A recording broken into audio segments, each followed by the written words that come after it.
দেখুন হুকের বোতাম ঘরের পট্টির কাপড় কিভাবে কাটিং করবেন দেখে নিন।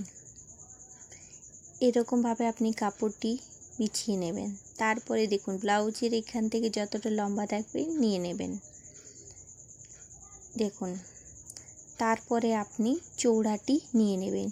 চৌড়াটা আপনি 2.5-3 ইঞ্চি নিতে পারেন। তারপরে এখান থেকে আপনি যেমন আছে চৌড়াটা নেওয়ার পর এরকমভাবে আপনি দাগটি দিয়ে দেবেন।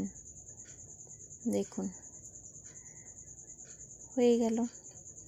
তারপরে এদিক থেকে আপনি এখান থেকে আপনি 2.5 ইঞ্চি বাড়তি নেবেন।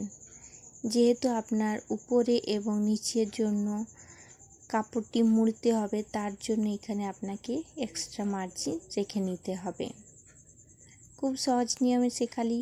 বন্ধুরা অবশ্যই ভিডিওটি লাইক করবেন এবং ফেসবুক পেজটি ফলো করবেন, ইউটিউব চ্যানেলটি সাবস্ক্রাইব করবেন। এরকমভাবে করে নেবেন। যতটাই লম্বা নেক না কেন এরকমভাবে আপনি মাপ করে নেবেন।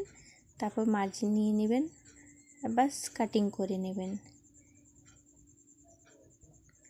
এটার সেলাইয়ের ভিডিও আপলোড করব, বন্ধুরা সাপোর্ট করবেন। Thank you.